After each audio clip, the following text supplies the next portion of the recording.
PSC tips and ട്രിക്സിലേക്ക് ഏവർക്കും സ്വാഗതം. ഇന്നത്തെ ക്ലാസ്സിലൂടെ നമ്മൾ പഠിക്കാനായിട്ട് പോകുന്നത് PSC പരീക്ഷകളിൽ ഏറ്റവും പ്രധാനപ്പെട്ട ഒരു ടോപ്പിക്കാണ് ഗാർഹിക പീഡന നിരോധന നിയമം എന്ന് പറയുന്നത്. ഇമ്പോർട്ടൻ്റ് ആക്ട്സിൽ വരുന്നൊരു ടോപ്പിക്കാണ്. പ്രസ്താവന രീതിയിലുള്ള ചോദ്യങ്ങൾ ഒരുപാട് വരുന്ന ഒരു ഏരിയയാണ് ഗാർഹിക പീഡന നിരോധന നിയമം. അപ്പോൾ നമുക്ക് ക്ലാസ് സ്റ്റാർട്ട് ചെയ്യാം. ഇപ്പോൾ ഗാർഹിക പീഡന നിരോധന നിയമത്തെക്കുറിച്ചാണ് നമ്മൾ പഠിക്കുന്നത്. ആദ്യം തന്നെ എന്താണ് ഗാർഹിക പീഡനം?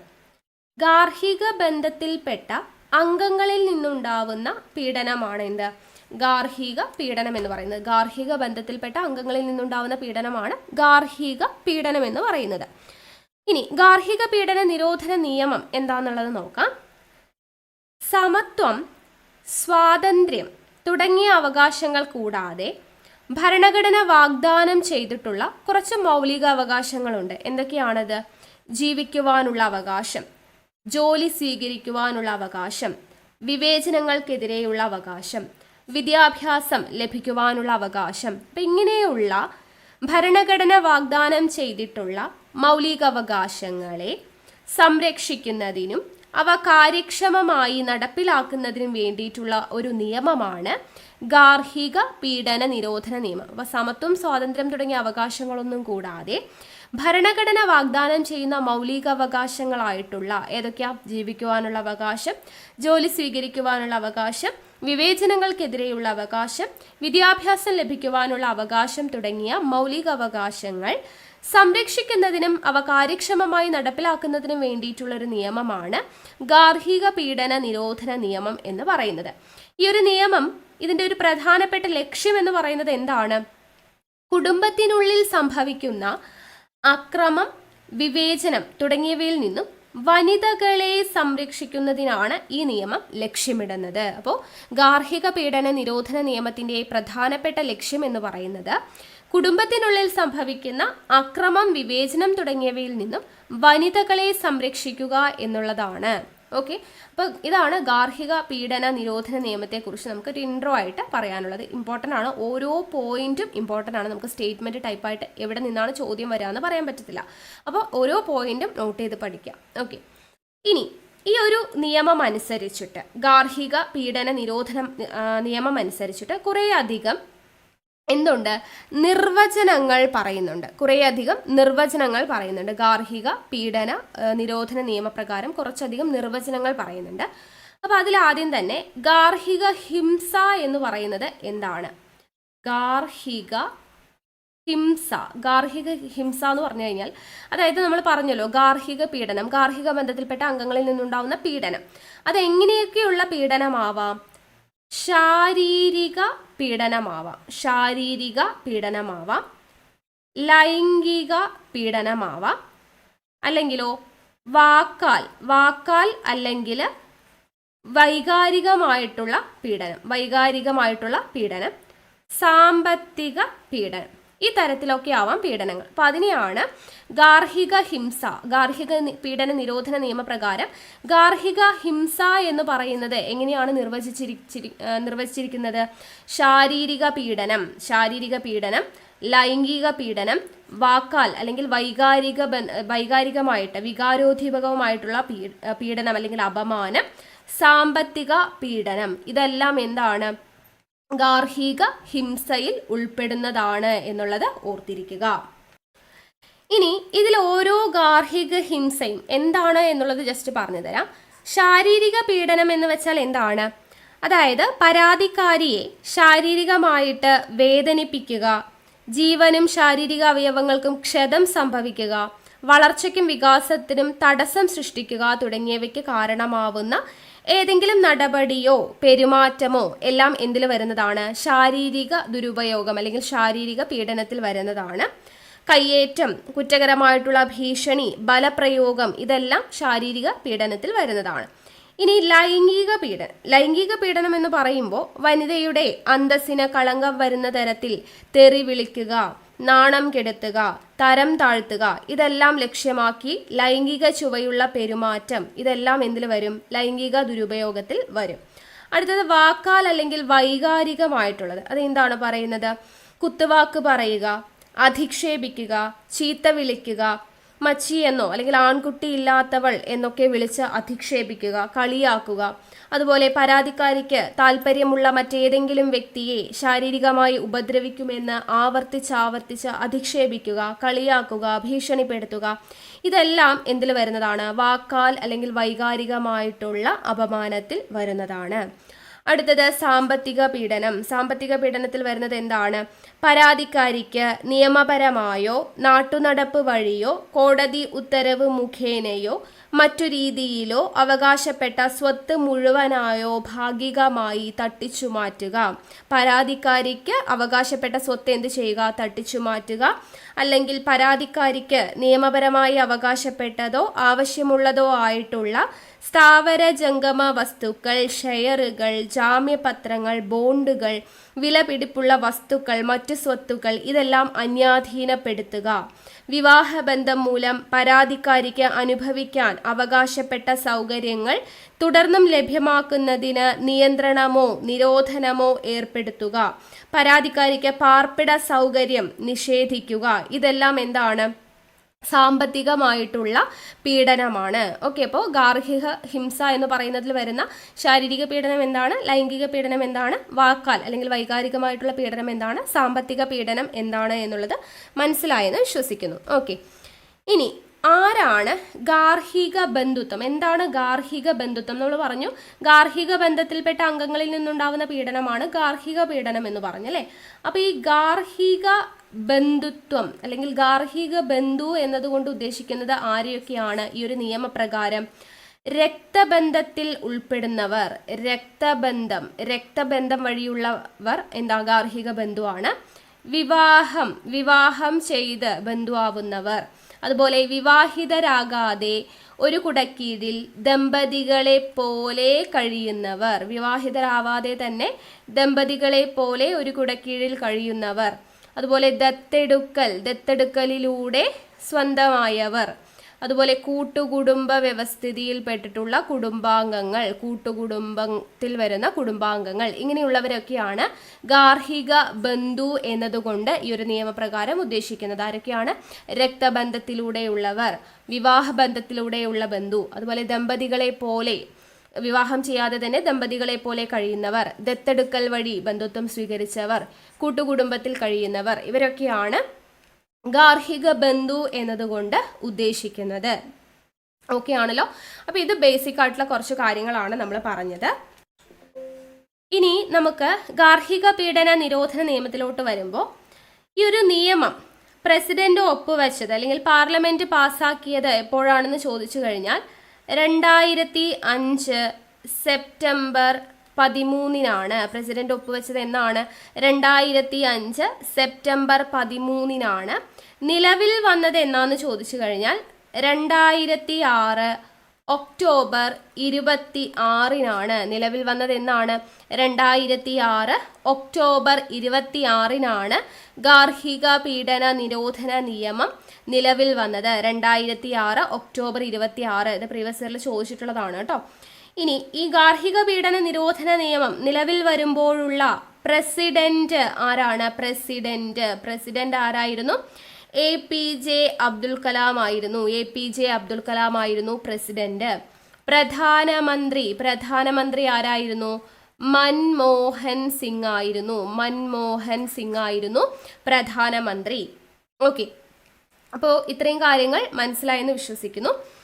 ഇനി ഈ ഒരു ഗാർഹിക പീഡന നിരോധന നിയമപ്രകാരം പരാതിയെക്കുറിച്ച് നമുക്ക് കുറച്ച് കാര്യങ്ങൾ പഠിക്കാനുണ്ട്. അതായത് ആരാണ് പരാതി നൽകുന്നത്? ആർക്കൊക്കെയാണ് പരാതി നൽകാനായിട്ട് പറ്റുക? ഈ ഒരു പീഡനത്തിന് വിധേയയായിട്ടുള്ള സ്ത്രീ ആരാണോ, വിധേയ ആയിട്ടുള്ള സ്ത്രീ, അവർക്ക് പരാതി നൽകാവുന്നതാണ്. ഇല്ലെങ്കിൽ ആ സ്ത്രീക്ക് വേണ്ടി മറ്റൊരു വ്യക്തിക്ക് എന്ത് ചെയ്യാം? പരാതി നൽകാവുന്നതാണ്. പീഡനത്തിന് വിധേയയായ സ്ത്രീക്കോ അല്ലെങ്കിൽ ആ സ്ത്രീക്ക് വേണ്ടി മറ്റൊരു വ്യക്തിക്കോ പരാതി നൽകാവുന്നതാണ്. അതുപോലെ കുട്ടികളാണ് പീഡനം അനുഭവിക്കുന്നതെങ്കിൽ, അപ്പോൾ ഈ ഒരു ഗാർഹിക പീഡന നിരോധന നിയമപ്രകാരം ഗുണഭോക്താക്കൾ എന്ന് പറയുന്നത് പ്രധാനമായും സ്ത്രീകളും കുട്ടികളുമാണ്. കുട്ടികളും ഉൾപ്പെടുന്നുണ്ട്, സ്ത്രീകൾ മാത്രമല്ല, സ്ത്രീകളും കുട്ടികളും ഇതിന്റെ ഗുണഭോക്താക്കളാണ്. അപ്പൊ കുട്ടികൾക്കാണ് പീഡനം അനുഭവിക്കുന്നതെങ്കിൽ കുട്ടികൾക്ക് പരാതി നൽകാം. ഇല്ലെങ്കിൽ അവരുടെ കുട്ടികളുടെ അമ്മമാർക്ക് എന്ത് ചെയ്യാം, പരാതി നൽകാവുന്നതാണ്. അപ്പൊ പരാതി നൽകാൻ പറ്റുന്ന കാറ്റഗറി ആരൊക്കെയാണ്? ഒന്ന്, പീഡനത്തിന് വിധേയായ സ്ത്രീക്ക് നൽകാം, ഇല്ലെങ്കിൽ അവരുടെ അഭാവത്തിൽ മറ്റൊരു വ്യക്തിക്ക് നൽകാം. കുട്ടികൾക്ക് നൽകാം, അല്ലെങ്കിൽ അവരുടെ അമ്മമാർക്ക് ഇതിൽ പരാതി നൽകാവുന്നതാണ് ഈ ഒരു നിയമപ്രകാരം. ഇനി ആർക്കെതിരെയാണ് പരാതി നൽകാനായിട്ട് പറ്റുക? അതും ഇമ്പോർട്ടൻ്റ് ആണ്. ആർക്കെതിരെയാണ് ഈ ഒരു നിയമപ്രകാരം ആർക്കെതിരെയാണ് പരാതി നൽകാവുന്നത്? ഒന്ന്, സ്ത്രീയുമായി ഗാർഹിക ബന്ധത്തിലുള്ള പ്രായപൂർത്തിയായ ഏതൊരു പുരുഷ അംഗത്തിനുമെതിരെ. സ്ത്രീയുമായിട്ട് ഗാർഹിക ബന്ധത്തിൽപ്പെട്ട പ്രായപൂർത്തിയായ ഏതൊരു പുരുഷനെതിരെയും എന്ത് ചെയ്യാം, സ്ത്രീക്ക് പരാതി നൽകാവുന്നതാണ്. രണ്ടാമത്, ഭർത്താവിൻ്റെയോ പുരുഷ പങ്കാളിയുടെയോ ബന്ധുക്കൾക്കെതിരെ നമുക്ക് പരാതി പറയാം. അതിൽ സ്ത്രീകളും ഉൾപ്പെടും. ഓക്കെ, ഭർത്താവ് അല്ലെങ്കിൽ പുരുഷ പങ്കാളിയുടെ ബന്ധുക്കൾക്കെതിരെ പരാതിപ്പെടാവുന്നതാണ്. ആ ബന്ധുക്കൾ ആരൊക്കെയാവാം? സ്ത്രീകളുമാവാം, പുരുഷന്മാരുമാവാം. അതായത് ഇപ്പോൾ ഹസ്ബൻഡ് ആണെങ്കിൽ ഹസ്ബൻഡിൻ്റെ അമ്മയോ അല്ലെങ്കിൽ പെങ്ങളോ ഒക്കെ, അങ്ങനെ സ്ത്രീകളുമായി ബന്ധപ്പെട്ട ആളുകൾക്കെതിരെയും നമുക്ക് എന്ത് ചെയ്യാം, അവർക്കെതിരെയും പരാതി നൽകാവുന്നതാണ്. ഓക്കെ, അപ്പോൾ ആർക്കെതിരെയൊക്കെയാണ് പരാതി നൽകാവുന്നത്? സ്ത്രീയുമായി ഗാർഹിക ബന്ധത്തിലുള്ള പ്രായപൂർത്തിയായ ഏതൊരു പുരുഷ അംഗത്തിനുമെതിരെ പരാതി നൽകാം. അതുപോലെ ഭർത്താവിൻ്റെയോ പുരുഷ പങ്കാളിയുടെയോ ബന്ധുക്കൾക്കെതിരെ, അതിലും സ്ത്രീകളും ഉൾപ്പെടുന്നതാണ് എന്നുള്ളത് പഠിച്ചിരിക്കുക. ഇനി നമ്മൾ പരാതി നൽകേണ്ടത് ആർക്കാണ്? പോലീസ് ഓഫീസറിന് നമുക്ക് പരാതി നൽകാവുന്നതാണ്. അതുപോലെ പ്രൊട്ടക്ഷൻ ഓഫീസറിന് പരാതി നൽകാവുന്നതാണ്. സേവനദാതാവിന് പരാതി നൽകാവുന്നതാണ്. മജിസ്ട്രേറ്റിന് പരാതി നൽകാവുന്നതാണ്. അപ്പോൾ ഗാർഹിക പീഡന നിരോധന നിയമപ്രകാരം ആർക്കൊക്കെയാണ് നമുക്ക് പരാതി നൽകാൻ പറ്റുക? പോലീസ് ഓഫീസറിന് പരാതി നൽകാം, പ്രൊട്ടക്ഷൻ ഓഫീസറിന് പരാതി നൽകാം, സേവനദാതാവിന് പരാതി നൽകാം, മജിസ്ട്രേറ്റിന് പരാതി നൽകാവുന്നതാണ്. ഓക്കെ, ഇനി ഈ മജിസ്ട്രേറ്റിന് നമുക്ക് അപേക്ഷ നൽകാൻ കഴിയുന്നത് ആർക്കൊക്കെയാണ്? ആർക്കൊക്കെയാണ്? പീഡിതനായ വ്യക്തി ആരാണോ അയാൾക്ക് മജിസ്ട്രേറ്റിന് അപേക്ഷ നൽകാം.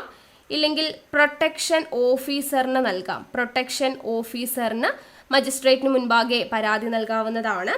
ഇല്ലെങ്കിൽ ആക്രമിക്കപ്പെട്ട വ്യക്തിക്ക് പകരം മറ്റൊരു വ്യക്തിക്ക് നൽകാവുന്നതാണ്. ആക്രമിക്കപ്പെട്ട വ്യക്തിക്ക് വേണ്ടി മറ്റൊരു വ്യക്തിക്ക് നൽകാവുന്നതാണ്. ഇവർക്കൊക്കെയാണ് മജിസ്ട്രേറ്റിന് മുൻപാകെ പരാതി നൽകാവുന്നത്. പീഡിതനായ വ്യക്തി, പ്രൊട്ടക്ഷൻ ഓഫീസർ, അല്ലെങ്കിൽ പീഡിതനായ വ്യക്തിക്ക് പകരം മറ്റൊരു വ്യക്തിക്ക് പരാതി നൽകാവുന്നതാണ്. ആർക്ക്? മജിസ്ട്രേറ്റിന് മുൻപാകെ പരാതി നൽകാവുന്നതാണ്. ഓക്കെ, ഇനി അടുത്ത ഇമ്പോർട്ടൻ്റ് ആയിട്ടുള്ളൊരു പോയിന്റ് ആണ്, ഈ ഒരു നിയമപ്രകാരം മജിസ്ട്രേറ്റിന് പാസ്സാക്കാവുന്ന ചില ഉത്തരവുകളുണ്ട്. എന്തൊക്കെയാണ് ആ ഉത്തരവുകൾ? മജിസ്ട്രേറ്റിന് പാസ്സാക്കാവുന്ന ഉത്തരവുകളെ കുറിച്ചാണ് പറയുന്നത്. ഒന്നാമത്തെ ഉത്തരവ്, പ്രതിയോടോ അല്ലെങ്കിൽ പീഡനത്തിനിരയായ സ്ത്രീയോടോ ഒന്നുകിൽ തനിച്ചോ അല്ലെങ്കിൽ ഒരുമിച്ചോ കൗൺസിലിങ്ങിന് വിധേയരാകാൻ നിർദ്ദേശിക്കാം. ഓക്കെ, പ്രതിയോട് അല്ലെങ്കിൽ പീഡനത്തിന് ഇരയായിട്ടുള്ള സ്ത്രീയോടോ ഒന്നുകിൽ തനിച്ചോ അല്ലെങ്കിൽ ഒരുമിച്ചോ.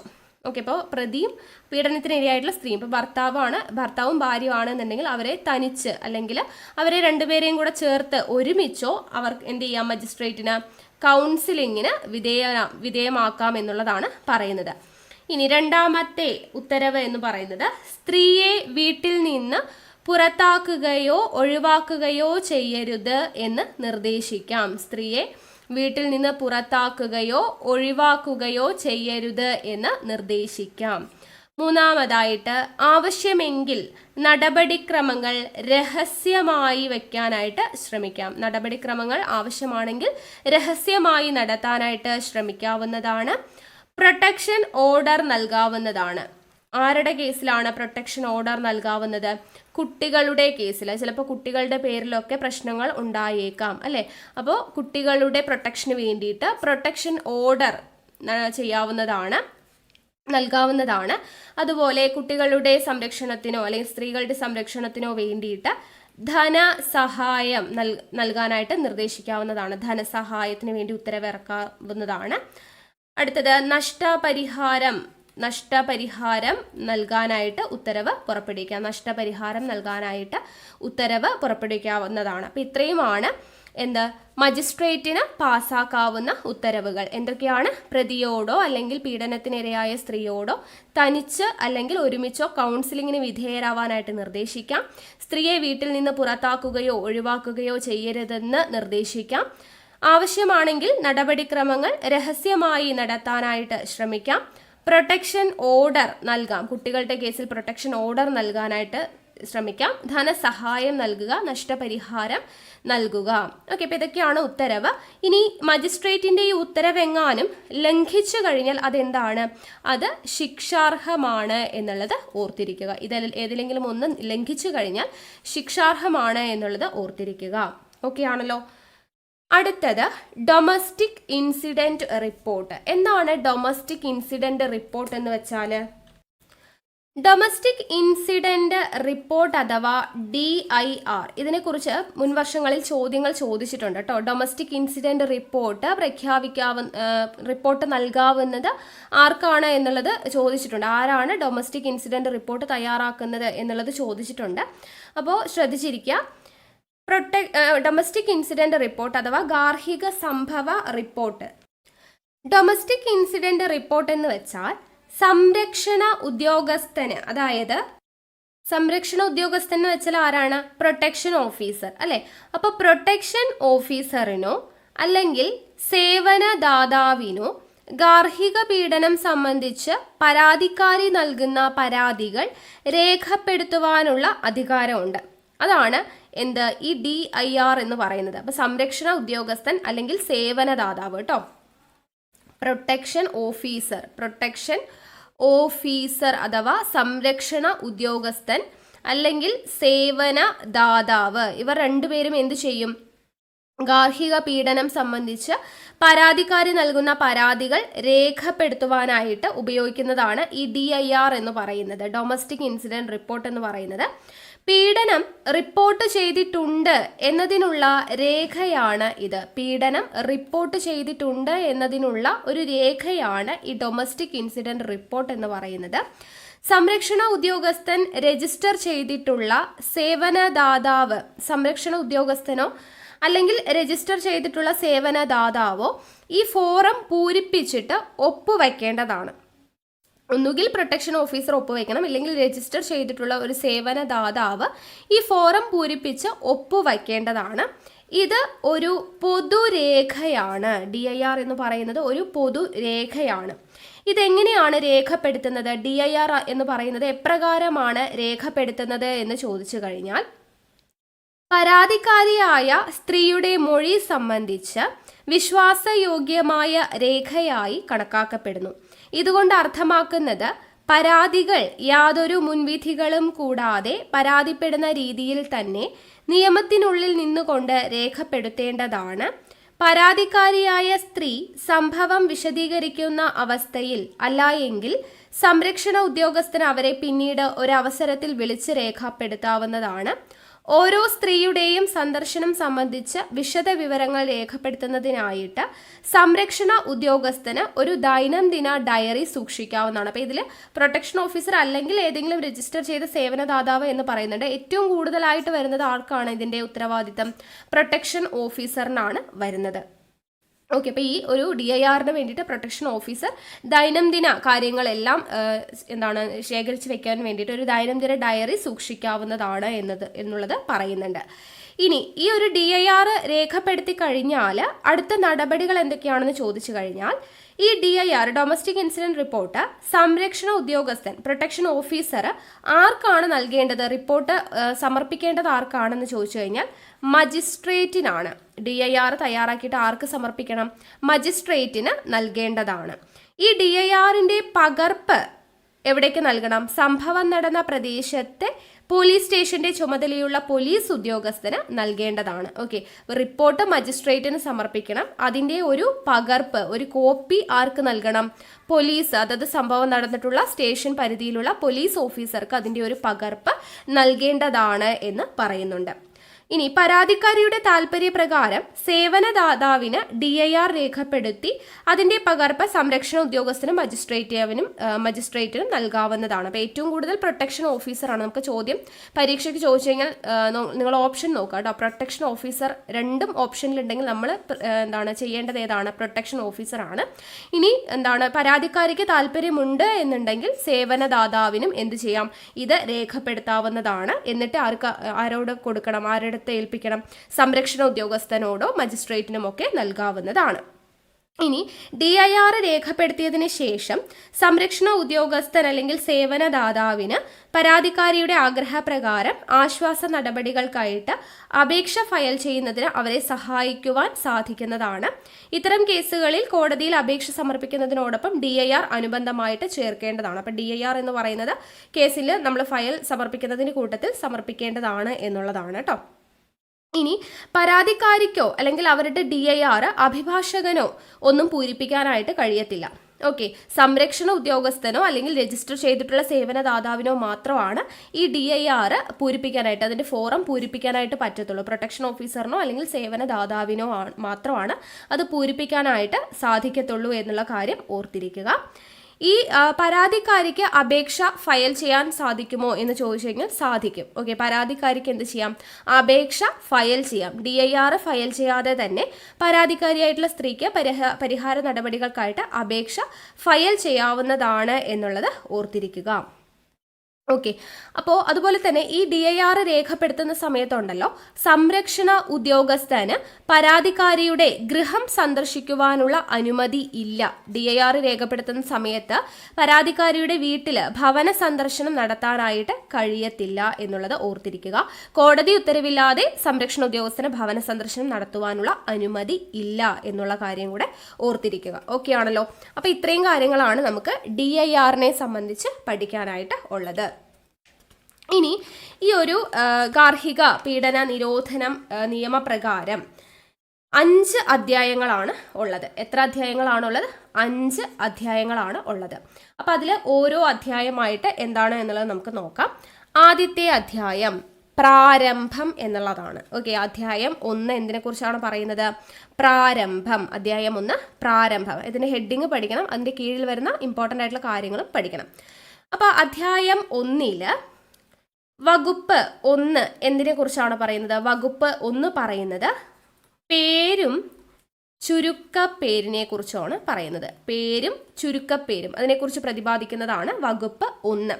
അതായത് ഈ നിയമത്തിന് ഗാർഹിക അതിക്രമങ്ങളിൽ നിന്ന് വനിതകളെ സംരക്ഷിക്കുന്നതിനുള്ള നിയമം 2005 എന്ന് വിളിക്കാവുന്നതാണ് എന്നുള്ളതാണ് പേരും ചുരുക്കപ്പേരും എന്ന് പറയുന്നതിൽ. ഓക്കെ, അപ്പോൾ പേരും ചുരുക്കപ്പേരും എന്ന് പറയുമ്പോൾ എന്താണ് പറയുന്നത്? ഈ നിയമത്തിന് ഗാർഹിക അതിക്രമങ്ങളിൽ നിന്ന് വനിതകളെ സംരക്ഷിക്കുന്നതിനുള്ള നിയമം 2005 എന്ന് വിളിക്കാവുന്നതാണ്. പിന്നെ കേന്ദ്ര സർക്കാർ പുറപ്പെടുവിച്ച ഗസറ്റ് വിജ്ഞാപന പ്രകാരം 26/10/2006 നിലവിൽ വന്നിട്ടുണ്ട്. നമ്മൾ പറഞ്ഞല്ലോ 2006 ഒക്ടോബർ 26 നിലവിൽ വന്നത് എന്ന് പറഞ്ഞു അല്ലേ. അപ്പോൾ ഈ ഒരു കേന്ദ്ര സർക്കാർ പുറപ്പെടുവിച്ച ഗസറ്റ് വിജ്ഞാപന പ്രകാരം 26/10/2006 നിലവിൽ വന്നിട്ടുണ്ട് എന്നും പറയുന്നതാണ് പേരും ചുരുക്കപ്പേരും വകുപ്പ് 1 പറയുന്നത് അധ്യായം 1. ഓക്കെ, ഇനി വകുപ്പ് 2 പറയുന്നത് ചില നിർവചനങ്ങളെ കുറിച്ചാണ്. നമ്മൾ നേരത്തെ പറഞ്ഞില്ലേ, ഗാർഹിക അഹിംസ എന്ന് പറഞ്ഞാൽ എന്താണ്, ഗാർഹിക ബന്ധുത്വം എന്ന് പറഞ്ഞാൽ എന്താണ്, അങ്ങനെയുള്ള നിർവചനങ്ങളെ കുറിച്ച് പ്രതിപാദിക്കുന്നതാണ് വകുപ്പ് 2 എന്ന് പറയുന്നത്. അപ്പോൾ അതിലുള്ള ചില നിർവചനങ്ങൾ പറയാം. അതിക്രമത്തിനിരയായവൾ എന്നതിൻ്റെ നിർവചനം എന്താണ്?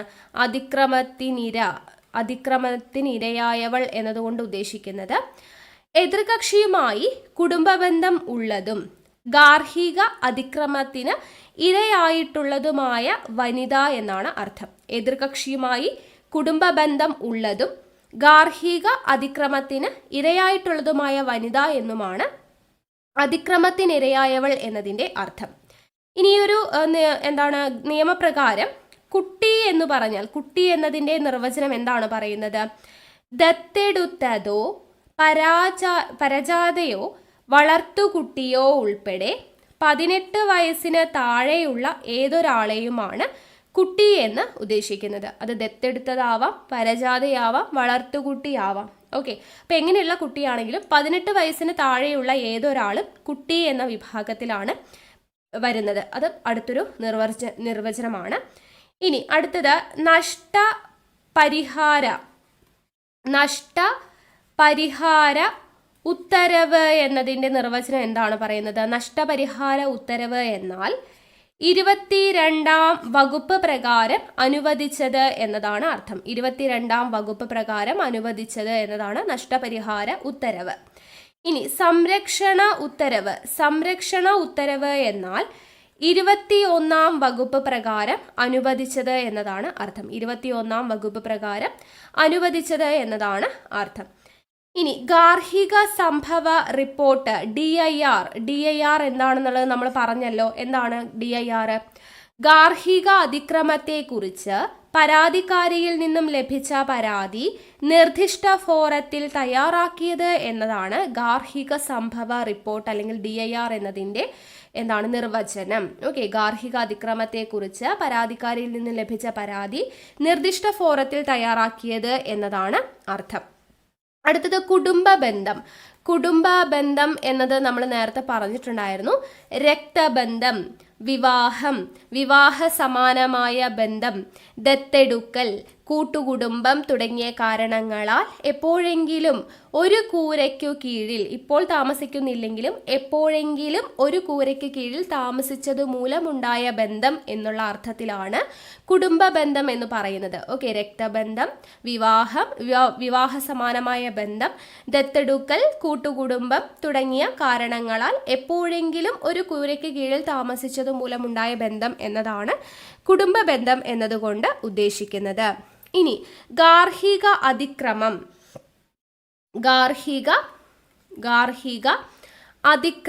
എന്നതുകൊണ്ട് ഉദ്ദേശിക്കുന്നത് എന്താണ്? 3-ാം വകുപ്പിൽ പറയുന്നതാണ്. 3-ാം വകുപ്പിൽ കൊടുത്തിരിക്കുന്ന അതേ അർത്ഥമാണ് ഗാർഹിക അതിക്രമം എന്നതുകൊണ്ട് ഉദ്ദേശിക്കുന്നത്. ഇനി സ്ത്രീധനം എന്നതിന് 1961 സ്ത്രീധന നിരോധന നിയമത്തിലെ 2-ാം വകുപ്പിൽ കൊടുത്തിരിക്കുന്ന അതേ അർത്ഥമാണ് സ്ത്രീധനം എന്നതുകൊണ്ട് ഉദ്ദേശിക്കുന്നത്. സ്ത്രീധന നിരോധന നിയമം നമ്മൾ പഠിച്ചിട്ടുണ്ടായിരുന്നു. അപ്പോൾ അതിലാണ് നമ്മൾ 1961 സ്ത്രീധന നിരോധന നിയമത്തിൽ 2-ാം വകുപ്പിലാണ് അതിൻ്റെ നിർവചനത്തെക്കുറിച്ച് പറയുന്നത്. അപ്പോൾ അതിനെയാണ് എന്തെന്ന് പറയുന്നത്? സ്ത്രീധനം എന്നതുകൊണ്ട് ഉദ്ദേശിക്കുന്നത്. ഇനി ചികിത്സാ സൗകര്യം എന്നതുകൊണ്ട് നിർവചനം എന്താണ്?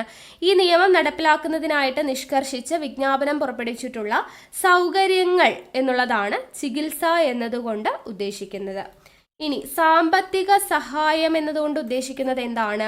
ഗാർഹിക അതിക്രമത്തിനിരയായ ആൾക്ക് അതിക്രമം മൂലമുണ്ടായ നഷ്ടത്തിനോ ചെലവുകൾക്കോ വേണ്ടി എതിർകക്ഷി പരാതിക്കാരിക്ക് നൽകണം എന്ന് കോടതി വിചാരണ വേളയിൽ എപ്പോഴെങ്കിലും ഉത്തരവിടുന്ന തുകയാണ് സാമ്പത്തിക സഹായം എന്നതുകൊണ്ട് ഉദ്ദേശിക്കുന്നത്. ഓക്കെ, ഇനി പ്രൊട്ടക്ഷൻ ഓഫീസർ എന്ന് പറഞ്ഞു അല്ലേ നമ്മൾ. പ്രൊട്ടക്ഷൻ ഓഫീസർ എന്ന് പറഞ്ഞു കഴിഞ്ഞാൽ ഈ ഒരു നിയമപ്രകാരം നിയമത്തിലെ 8(1) വകുപ്പിലാണ് പ്രൊട്ടക്ഷൻ ഓഫീസർ എന്ന് പറയുന്നത് നിയമിക്കുന്ന ആൾ. ഓക്കെ, 8(1) വകുപ്പ് പ്രകാരം നിയമിക്കുന്ന ആളെയാണ് പ്രൊട്ടക്ഷൻ ഓഫീസർ എന്ന് പറയുന്നത്. 8(1) വകുപ്പ് പ്രകാരമാണ് പ്രൊട്ടക്ഷൻ ഓഫീസർ എന്നുള്ളത് അർത്ഥമാക്കുന്നത്. ഇനി പ്രൊട്ടക്ഷൻ ഓർഡർ എന്ന് പറയുന്നത് ഈ നിയമത്തിൽ 18-ാം വകുപ്പ് പ്രകാരം ഉത്തരവ് എന്നുള്ളതാണ് അർത്ഥം. പ്രൊട്ടക്ഷൻ ഓർഡർ എന്ന് പറഞ്ഞു കഴിഞ്ഞാൽ 18-ാം വകുപ്പ് പ്രകാരം ഉത്തരവ് എന്നതാണ് ഓർഡർ.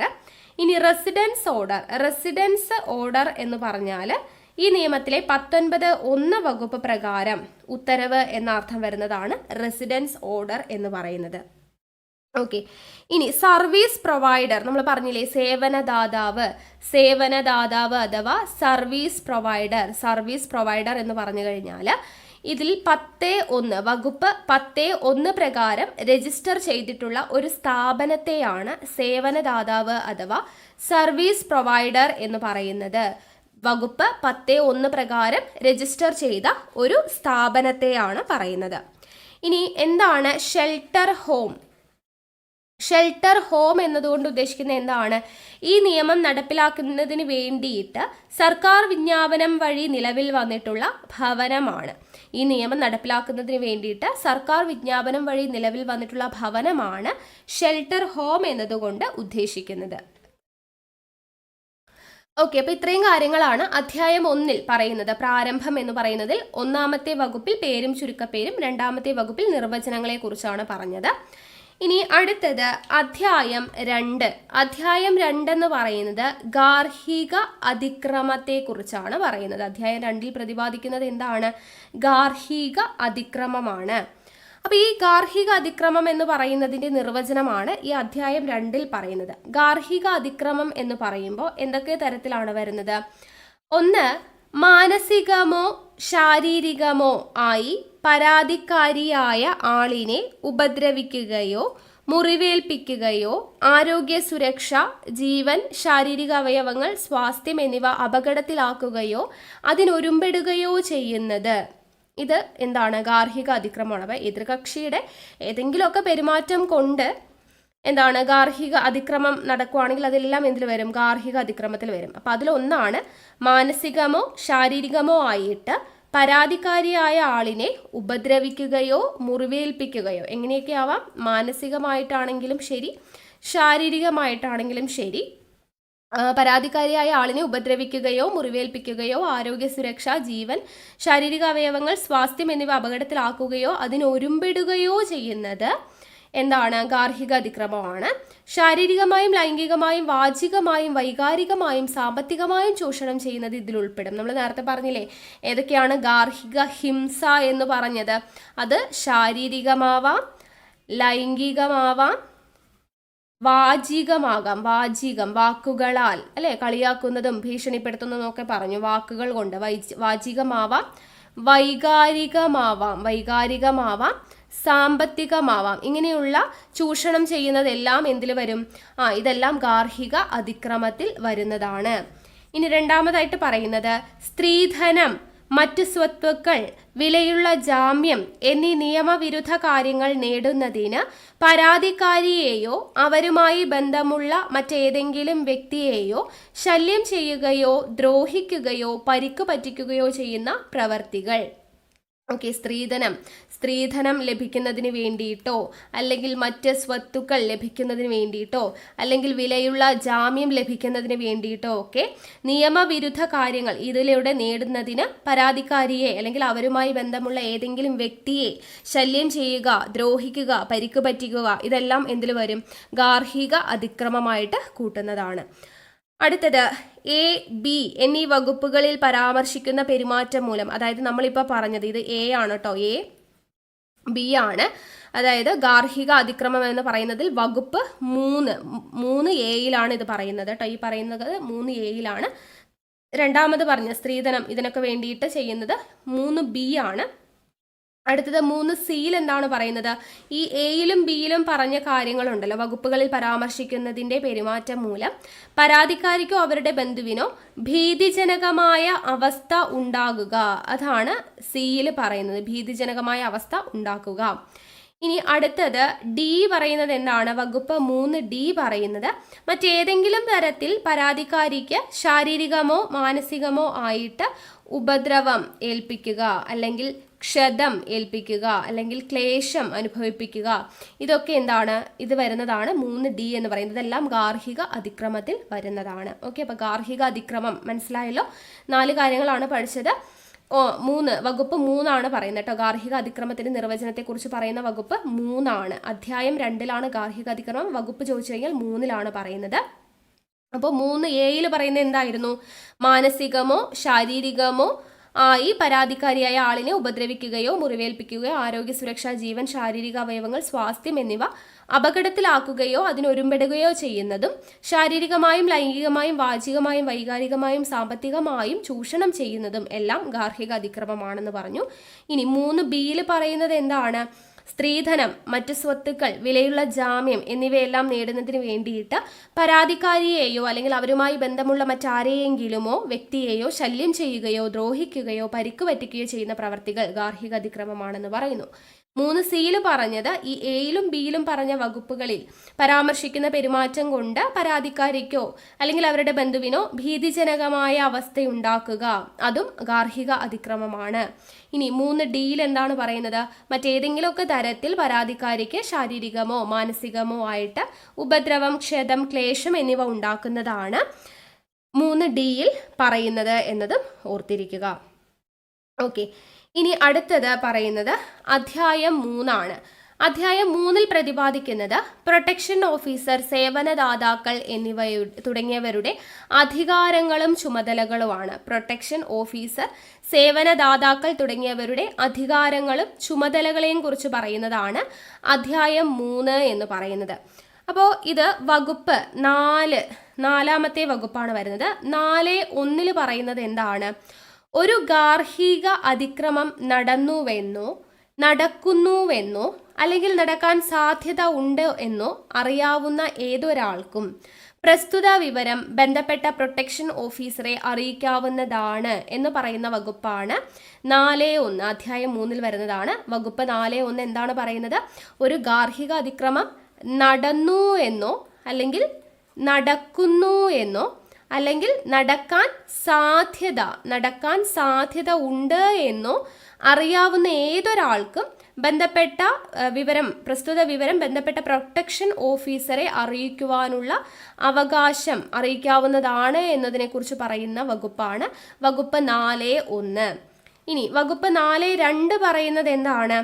ഉത്തമ വിശ്വാസത്തോടെ 1-ാം ഉപവകുപ്പ് പ്രകാരം വിവരം നൽകുന്ന ആൾക്കെതിരെ ഒരു നടപടിയും എടുക്കുന്നതല്ല. ഓക്കെ, എന്താണ് പറയുന്നത്?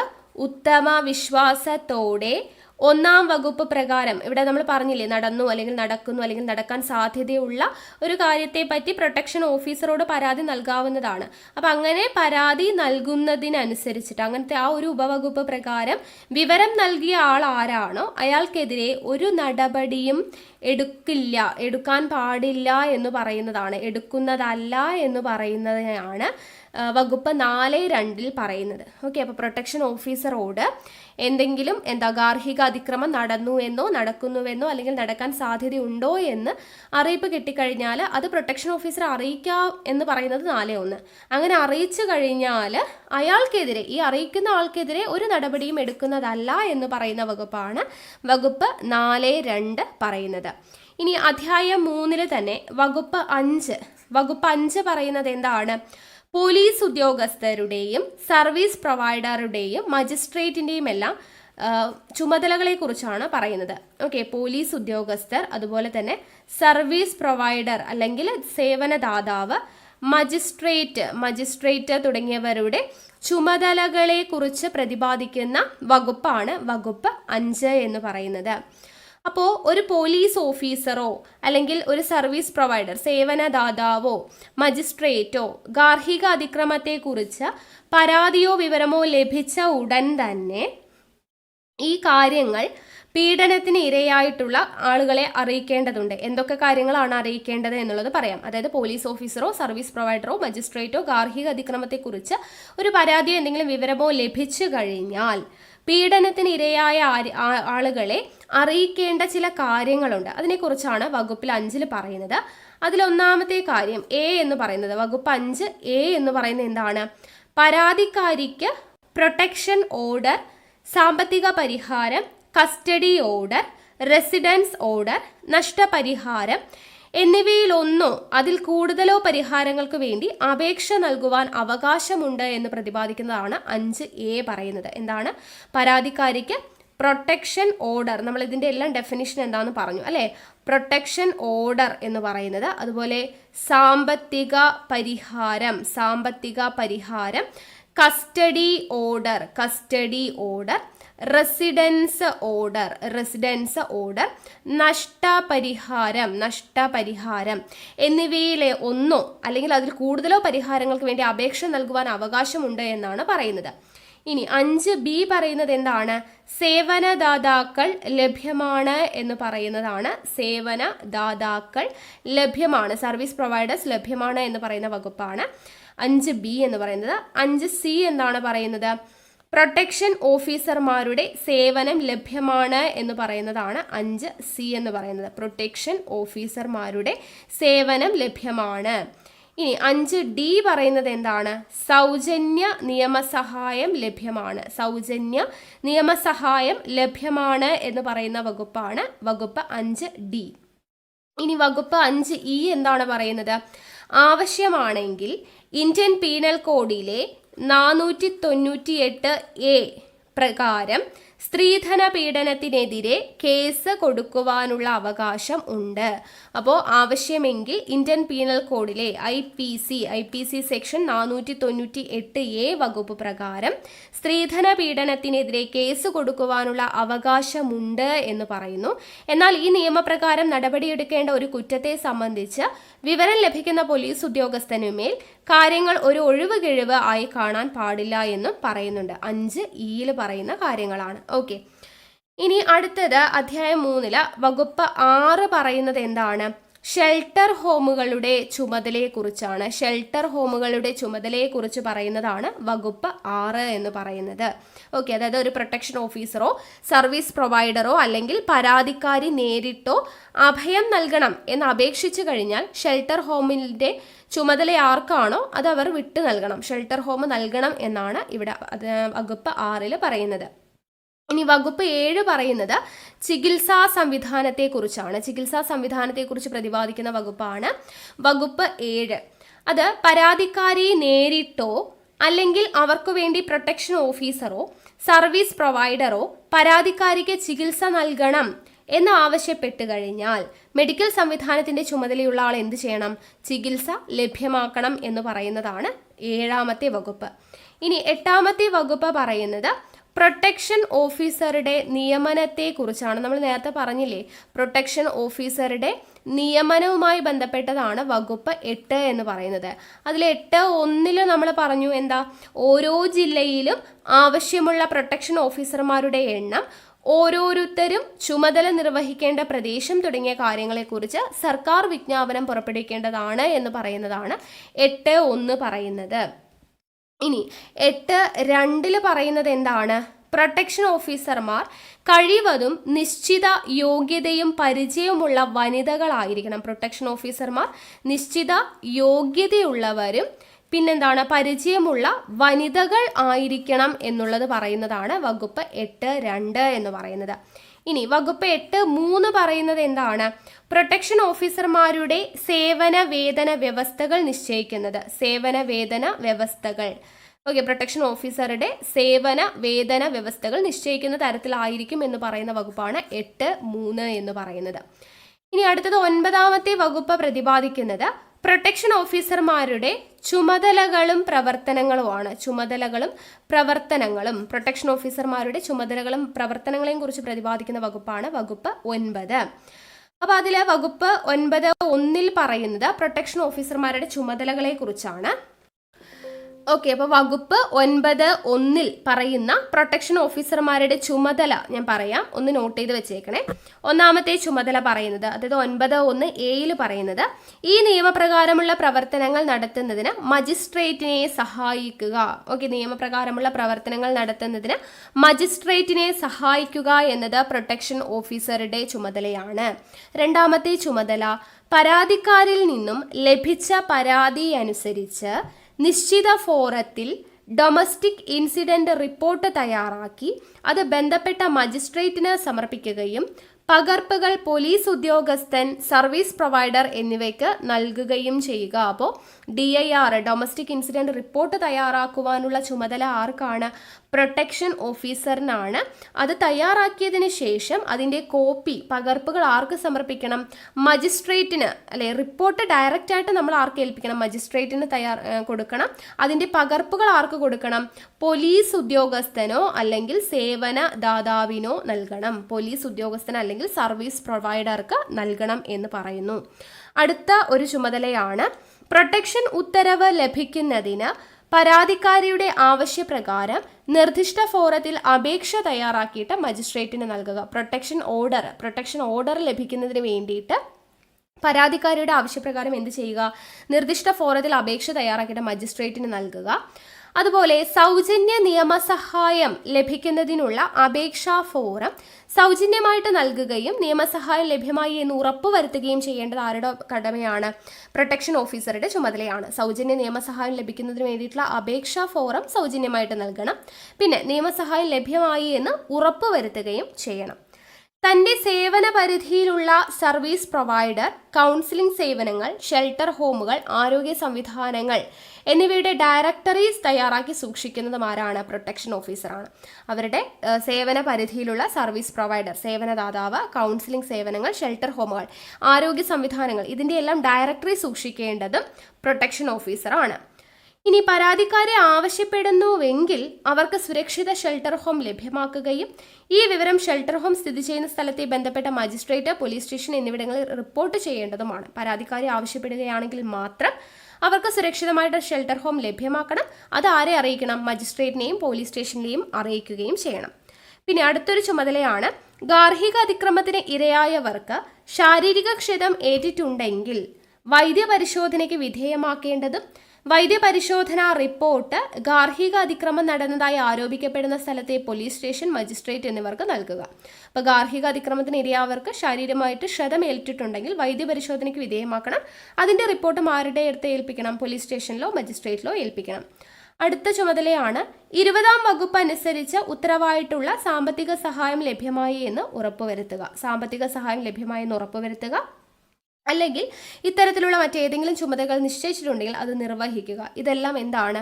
ഇതെല്ലാം പ്രൊട്ടക്ഷൻ ഓഫീസറുടെ ചുമതലയാണ് എന്ന് പറയാം. അപ്പോൾ ഇത് 9.1 നമ്മൾ പ്രൊട്ടക്ഷൻ ഓഫീസറുടെ ചുമതലകളെ കുറിച്ച് പറഞ്ഞത്. ഇനി 9.2 വകുപ്പ് 9.2 പറയുന്നത് എന്താണ്? പ്രൊട്ടക്ഷൻ ഓഫീസർമാർ മജിസ്ട്രേറ്റിൻ്റെയോ സർക്കാരിൻ്റെയോ മേൽനോട്ടത്തിലും നിയന്ത്രണത്തിലുമായിരിക്കും. മജിസ്ട്രേറ്റോ സർക്കാരോ ഈ നിയമോപകാരമോ നൽകിയിട്ടുള്ള ചുമതലകൾ നിർവഹിക്കേണ്ടതാണ്. അപ്പോൾ പ്രൊട്ടക്ഷൻ ഓഫീസർമാർ ആരുടെ നിയന്ത്രണത്തിലാണ്? മജിസ്ട്രേറ്റിൻ്റെയോ സർക്കാരിൻ്റെയോ മേൽനോട്ടത്തിലും നിയന്ത്രണത്തിലുമായിരിക്കും എന്ന് പറയുന്ന വകുപ്പാണ് വകുപ്പ് 9.2. ഓക്കെ, ഇനി അടുത്തത് വകുപ്പ് 10 നോക്കുന്നത്.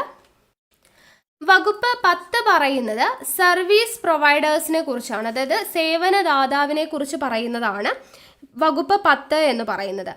അപ്പോൾ വകുപ്പ് 10 അതിൽ തന്നെ 10.1, 10.2 എന്നൊക്കെ ഉണ്ട്. 10.1 വകുപ്പ് എന്താണ് പറയുന്നത്?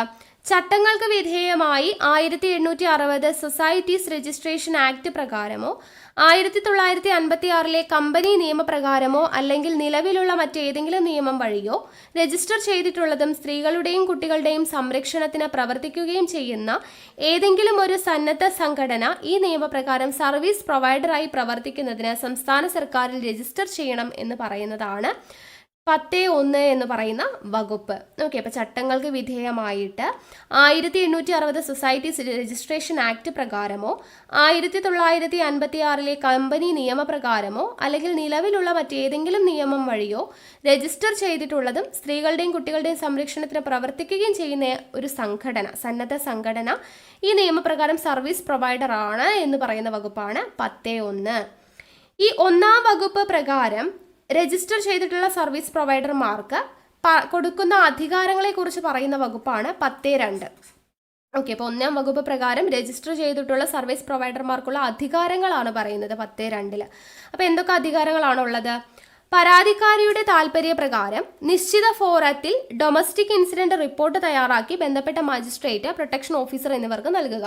അപ്പോൾ പ്രൊട്ടക്ഷൻ ഓഫീസറാണ് DIR തയ്യാറാക്കുന്നതെങ്കിൽ അത് മജിസ്ട്രേറ്റിനും സർവീസ് പ്രൊവൈഡർക്കും നൽകണമെന്ന് പറഞ്ഞു. ഇവിടെ സർവീസ് പ്രൊവൈഡറാണ് ഡൊമസ്റ്റിക് ഇൻസിഡന്റ് റിപ്പോർട്ട് തയ്യാറാക്കുന്നതെങ്കിൽ അത് ആർക്ക് നൽകണം? മജിസ്ട്രേറ്റിനോ പ്രൊട്ടക്ഷൻ ഓഫീസർക്കോ നൽകണം എന്ന് പറയുന്നു. അതൊരു ചുമതലയാണ്. രണ്ടാമത്തെ ചുമതല പരാതിക്കാരിയെ വൈദ്യപരിശോധനയ്ക്ക് വിധേയമാക്കുകയും പരിശോധനാ റിപ്പോർട്ട് ബന്ധപ്പെട്ട പോലീസ് ഉദ്യോഗസ്ഥൻ, പ്രൊട്ടക്ഷൻ ഓഫീസർ എന്നിവർക്ക് നൽകുകയും ചെയ്യുക. അടുത്ത ചുമതല എന്താണ്? പരാതിക്കാരി ആവശ്യപ്പെടുന്ന പക്ഷം ഷെൽട്ടർ ഹോമിൽ പ്രവേശിപ്പിക്കുകയും ഈ വിവരം ഗാർഹിക അതിക്രമം നടന്നതായി ആരോപിക്കുന്ന സ്ഥലത്തെ പോലീസ് സ്റ്റേഷനിൽ റിപ്പോർട്ട് ചെയ്യേണ്ടതുമാണ് എന്ന് പറയുന്നതാണ് മൂന്നാമത്തെ ചുമതല. അപ്പോൾ 10(2) സർവീസ് പ്രൊവൈഡേഴ്സിന്റെ ചുമതലകളെ കുറിച്ചാണ് പറയുന്നത്. ഇനി 10(3) പ്രതിപാദിക്കുന്നത് എന്താണ്? ഈ നിയമം നടപ്പിലാക്കുന്നതിന് ഉത്തമ വിശ്വാസത്തോടുകൂടി ഏതെങ്കിലും കാര്യം ചെയ്യുകയോ ചെയ്തതായി കണക്കാക്കുകയോ ആയ ഏതെങ്കിലും കാര്യത്തിന് സർവീസ് പ്രൊവൈഡേഴ്സ് എതിരെയോ സർവീസ് പ്രൊവൈഡറിലെ അംഗത്തിനെതിരെയോ ഒരുവിധ കേസോ പ്രോസിക്യൂഷൻ നടപടികളോ നിലനിൽക്കുന്നതല്ല എന്ന് പറയുന്നതാണ്. ഓക്കെ, അപ്പോൾ ഈ നിയമം നടപ്പിലാക്കുന്നതിന് വേണ്ടിയിട്ട് ഉത്തമ വിശ്വാസത്തോടു കൂടിയിട്ട് എന്തെങ്കിലുമൊക്കെ കാര്യം ചെയ്യുകയോ ചെയ്തതായി കണക്കാക്കുകയോ ആണെന്നുണ്ടെങ്കിൽ അതിനെതിരെ സർവീസ് പ്രൊവൈഡേഴ്സിന്റെ അംഗത്തിനോ ആരുടെയും മേലെ ഒരു കേസും പ്രോസിക്യൂഷനോ നടപടികളോ ഒന്നും എടുക്കാൻ പാടില്ല എന്ന് പറയുന്നതാണ് 10(3) പറയുന്നത്. ഓക്കെ, ഇനി വകുപ്പ് 11 പറയുന്നത് എന്താണ്? സർക്കാരിന്റെ ചുമതലകളെ കുറിച്ചാണ് പറയുന്നത്. സർക്കാരിന്റെ ചുമതലകളെ കുറിച്ച് പറയുന്നതാണ് വകുപ്പ് 11. അതായത് കേന്ദ്ര സംസ്ഥാന സർക്കാരുകൾ ചില കാര്യങ്ങൾ ഉറപ്പുവരുത്തുന്നതിന് വേണ്ടിയിട്ടുള്ള നടപടികൾ സ്വീകരിക്കണം. എന്തൊക്കെയാണ്? ഈ നിയമത്തിലെ കാര്യങ്ങൾക്ക് റേഡിയോ, പത്രം, ടെലിവിഷൻ എന്നീ പൊതുമാധ്യമങ്ങൾ വഴി വ്യാപകമായ കാലാകാലങ്ങളിൽ പരസ്യം നൽകുക എന്നുള്ളത്. അപ്പം അത് 11(a) പറയുന്നതാണ് കേട്ടോ. 11(a) പറയുന്ന കാര്യമാണ് എന്ത്? ഈ നിയമത്തിലെ കാര്യങ്ങൾക്ക് റേഡിയോ, പത്രം, ടെലിവിഷൻ എന്നീ പൊതുമാധ്യമങ്ങൾ വഴി വ്യാപകമായി കാലാകാലങ്ങളിൽ പരസ്യം നൽകുക എന്നുള്ളത്. ഇനി 11(b) പറയുന്നത് എന്താണ്? 11(b) പറയുന്നത് ഗാർഹിക അതിക്രമങ്ങൾക്കെതിരെയുള്ള സംരക്ഷണത്തിന് വിവിധ സേവനങ്ങൾ നൽകുന്ന സർക്കാർ വകുപ്പുകളായി നിയമം, ആഭ്യന്തരം, പോലീസ്, ആരോഗ്യം, സാമൂഹ്യക്ഷേമം എന്നിവയുടെ കാര്യക്ഷമമായ കോർഡിനേഷൻ നടത്തുകയും കാലാകാലങ്ങളിൽ റിവ്യൂ നടത്തുകയും ചെയ്യുക എന്നുള്ളതാണ്. ഇനി 11(c) പറയുന്നത് എന്താണ്? വിവിധ മന്ത്രാലയങ്ങൾക്ക് കോടതി ഉൾപ്പെടെ ആവശ്യമായ പ്രവർത്തന രേഖ തയ്യാറാക്കുകയും നടപ്പിലാക്കുകയും ചെയ്യുക എന്നതാണ് 11(c) പറയുന്നത്. ഓക്കെ ആണല്ലോ? അപ്പോൾ ഇത്രയും കാര്യങ്ങളാണ് അധ്യായം 3 വരുന്നത്. പ്രൊട്ടക്ഷൻ ഓഫീസർ, സേവനദാതാക്കൾ തുടങ്ങിയവരുടെ അധികാരങ്ങളും ചുമതലകളും. അടുത്തത് അധ്യായം 4 അധ്യായം 4 പറയുന്നത് എന്താണ്? പരിഹാരം നേടുന്നതിന് വേണ്ട ഉത്തരവുകൾ ലഭിക്കുന്നതിനുള്ള നടപടിക്രമങ്ങൾ. നടപടിക്രമങ്ങളെ കുറിച്ച് പറയുന്നതാണ് അധ്യായം 4. അപ്പൊ അതില് വകുപ്പ് 12 പറയുന്നത് എന്താണ്? മജിസ്ട്രേറ്റിനുള്ള അപേക്ഷയെ കുറിച്ചാണ്. മജിസ്ട്രേറ്റിന് അപേക്ഷ നൽകുന്നതിനെ കുറിച്ച് പ്രതിപാദിക്കുന്നതാണ് വകുപ്പ് 12. അധ്യായം 4 മജിസ്ട്രേറ്റിന് അപേക്ഷ സമർപ്പിക്കുന്നതിനെ കുറിച്ച് പ്രതിപാദിക്കുന്ന വകുപ്പ് ഏതാണ്? വകുപ്പ് 12. അപ്പോൾ മജിസ്ട്രേറ്റിനുള്ള അപേക്ഷ എന്ന് പറയുന്നത് എങ്ങനെയാണ്? മജിസ്ട്രേറ്റ് മുമ്പാകെ പരാതിക്കാരിയോ പരാതിക്കാരിക്ക് വേണ്ടി മറ്റൊരാരെങ്കിലുമോ പ്രൊട്ടക്ഷൻ ഓഫീസറോ ഈ നിയമപ്രകാരമുള്ള ഒന്നോ അതിലധികമോ ആശ്വാസ നടപടികൾക്ക് വേണ്ടി അപേക്ഷിക്കാം. നമ്മൾ നേരത്തെ പഠിച്ചതാണ് അല്ലേ? മജിസ്ട്രേറ്റിന് മുൻപാകെ ആർക്കൊക്കെയാണ് പരാതി നൽകാനായിട്ട് പറ്റുക? പരാതിക്കാരിക്ക് നൽകാം, അല്ലെങ്കിൽ പരാതിക്കാരിക്ക് വേണ്ടി മറ്റൊരു വ്യക്തിക്ക് നൽകാം, അല്ലെങ്കിൽ പ്രൊട്ടക്ഷൻ ഓഫീസർക്ക് എന്ത് നൽകാം? മജിസ്ട്രേറ്റിനുള്ള അപേക്ഷ സമർപ്പിക്കാം എന്ന് പറയുന്നതാണ് 12 എന്ന് പറയുന്നത്. ഓക്കെ, 12-ൽ 1 കേട്ടോ ഈ പറഞ്ഞത്. 12-ൽ 1 മജിസ്ട്രേറ്റിന് അപേക്ഷ നൽകാൻ പറ്റുന്ന ആർക്കൊക്കെയാണ്? പരാതിക്കാരിക്ക്, പരാതിക്കാരി ഇല്ലെങ്കിൽ അവരുടെ മറ്റൊരു വ്യക്തിക്ക്, പ്രൊട്ടക്ഷൻ ഓഫീസർക്ക് എന്നിവർക്ക് പരാതി നൽകാം എന്ന് പറയുന്നതാണ് 12(1). ഇനി 12(2) എന്ന് പറയുന്ന വകുപ്പ് എന്തിനെ കുറിച്ചാണ് പറയുന്നത്? ഉപവകുപ്പ് 1 പ്രകാരമുള്ള ആശ്വാസ നടപടി. നമ്മൾ നേരത്തെ പറഞ്ഞില്ലേ ആശ്വാസ നടപടികൾക്ക് വേണ്ടി അപേക്ഷിക്കാം എന്ന് പറയുന്നത്. അപ്പോൾ ആശ്വാസ നടപടി വഴി ലഭിക്കുന്ന പരിഹാര ഉത്തരവ് പരാതിക്കാരിക്ക് ഉണ്ടായ പരിക്കിനോ നഷ്ടത്തിനോ കേസ് കൊടുക്കുന്നതിന് തടസ്സമല്ല. എന്നാൽ ഇത്തരത്തിൽ വിധിയുണ്ടാവുന്ന തുകയിൽ നിന്നും മജിസ്ട്രേറ്റ് പുറപ്പെടുവിച്ചിട്ടുള്ള ആശ്വാസ തുക കുറവ് വരുത്തിയ ശേഷം ബാക്കി തുക നൽകേണ്ടതുമാണ് എന്നതാണ് പറയുന്നത്. ഓക്കെ, അപ്പോൾ മജിസ്ട്രേറ്റ് ഈ നിയമപ്രകാരം ഒന്നോ അതിലധികമോ ആശ്വാസ നടപടികൾക്ക് വേണ്ടി അപേക്ഷിക്കാം എന്ന് നമ്മൾ പറഞ്ഞിട്ടുണ്ടായിരുന്നു. അപ്പം ഇങ്ങനെ ആശ്വാസ നടപടി വഴി ലഭിക്കുന്ന പരിഹാര ഉത്തരവ് പരാതിക്കാരിക്ക് ഉണ്ടായ പരിക്കിനോ നഷ്ടത്തിനോ കേസ് കൊടുക്കുന്നതിനോ ഒന്നും തടസ്സമല്ല. അങ്ങനെ ഇത്തരത്തിൽ വിധിയുണ്ടാവുന്ന തുകയിൽ നിന്ന് മജിസ്ട്രേറ്റ് പുറപ്പെടുവിച്ചിട്ടുള്ള ആശ്വാസ തുക കുറവ് വരുത്തിയ ശേഷം ബാക്കി തുക നൽകേണ്ടി വരും എന്ന് പറയുന്ന വകുപ്പാണ് 12(2). ഇനി 12(3) പറയുന്നത് എന്താണ്? 1-ാം ഉപവകുപ്പ് പ്രകാരമുള്ള എല്ലാ അപേക്ഷകളും നിർദ്ദിഷ്ട ഫോറത്തിലും ആയിരിക്കണം എന്നുള്ളതാണ് 12(3) പറയുന്നത്. 12(4) പറയുന്നത് വാദം കേൾക്കുന്നതിനുള്ള തീയതി മജിസ്ട്രേറ്റ് തീരുമാനിക്കും. വാദം എപ്പോഴാണ് കേൾക്കേണ്ടത് എന്ന തീയതി തീരുമാനിക്കുന്നത് മജിസ്ട്രേറ്റ് ആണ്. ആദ്യ തീയതി പരാതി കോടതിയിൽ ലഭിച്ച് 3 ദിവസത്തിലധികമാകാൻ പാടില്ല. അപ്പോൾ ഈ വാദം കേൾക്കുന്നതിനുള്ള തീയതി, ആദ്യ തീയതി ഏതിൽ കൂടാൻ പാടില്ല? പരാതി ലഭിച്ച് 3 ദിവസത്തിൽ കൂടാൻ പാടില്ല എന്നതാണ് പറയുന്നത്. അതിനെക്കുറിച്ച് പറയുന്നത് 12(4) കേട്ടോ. അപ്പോൾ വാദം കേൾക്കുന്നതിനുള്ള തീയതി മജിസ്ട്രേറ്റ് ആണ് തീരുമാനിക്കുന്നത്. ആരാണ് തീരുമാനിക്കുന്നത്? മജിസ്ട്രേറ്റ് ആണ് തീരുമാനിക്കുന്നത്. എത്ര ദിവസത്തിൽ കൂടാൻ പാടില്ല? പരാതി നൽകി 3 ദിവസത്തിൽ കൂടാൻ പാടില്ല. ഇനി 12(5) പറയുന്നത് എന്താണ്?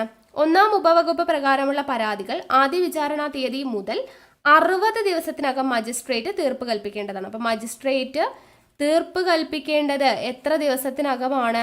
60 ദിവസത്തിനകം തീർപ്പ് കൽപ്പിക്കണം. മജിസ്ട്രേറ്റ് തീർപ്പ് കൽപ്പിക്കേണ്ടത് എത്ര ദിവസത്തിനുള്ളിലാണ്? 60, വിചാരണ തീയതി മുതൽ 60 ദിവസത്തിനുള്ളിൽ തീർപ്പ് കൽപ്പിക്കണം എന്ന് പ്രതിപാദിക്കുന്ന വകുപ്പാണ് വകുപ്പ് 12(5) എന്ന് പറയുന്നത്. ഇനി വകുപ്പ് 13. വകുപ്പ് 13 പറയുന്നത് എന്തിനെ കുറിച്ചാണ്?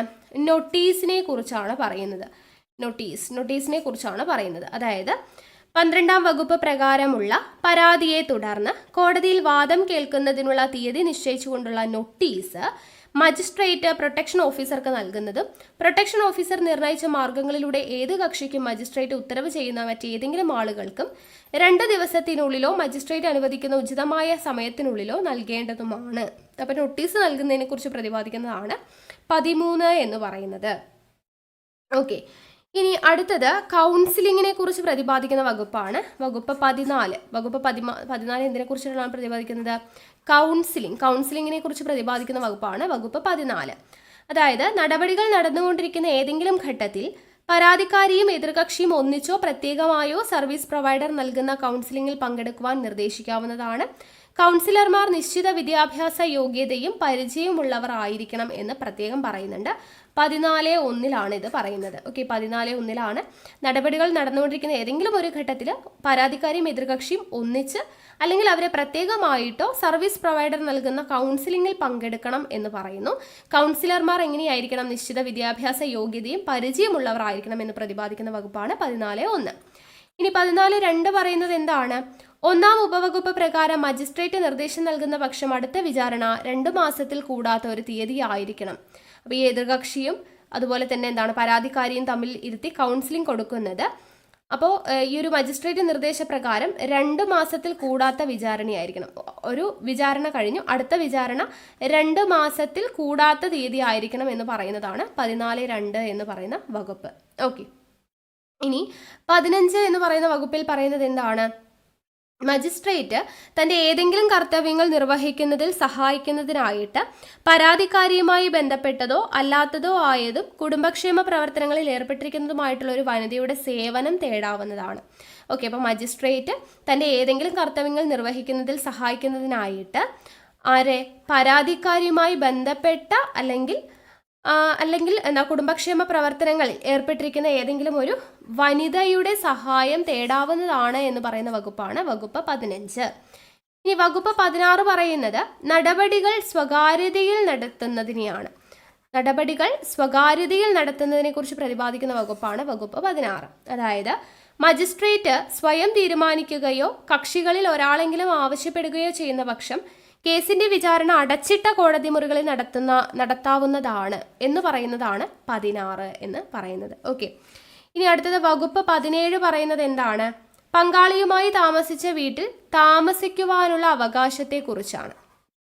പങ്കാളിയുമായിട്ട് താമസിച്ച വീട്ടിൽ താമസിക്കുവാനുള്ള അവകാശത്തെക്കുറിച്ച് പ്രതിപാദിക്കുന്നതാണ് വകുപ്പ് 17. അതായത് നിലവിലുള്ള മറ്റേതെങ്കിലും നിയമം എന്തുതന്നെ പറഞ്ഞാലും ഗാർഹിക ബന്ധത്തിൽ കഴിയുന്ന വനിതയ്ക്ക് ആ വീട്ടിൽ എന്തെങ്കിലും അവകാശമോ അധികാരമോ ഉണ്ടെങ്കിലും ഇല്ലെങ്കിലും ആ വീട്ടിൽ തുടർന്ന് താമസിക്കുവാനുള്ള അവകാശം ഉണ്ടായിരിക്കും. അപ്പോൾ നമ്മളിപ്പോൾ ഒരു പരാതി കൊടുത്തു, ഗാർഹിക പീഡനത്തെക്കുറിച്ചൊരു പരാതി കൊടുത്തു.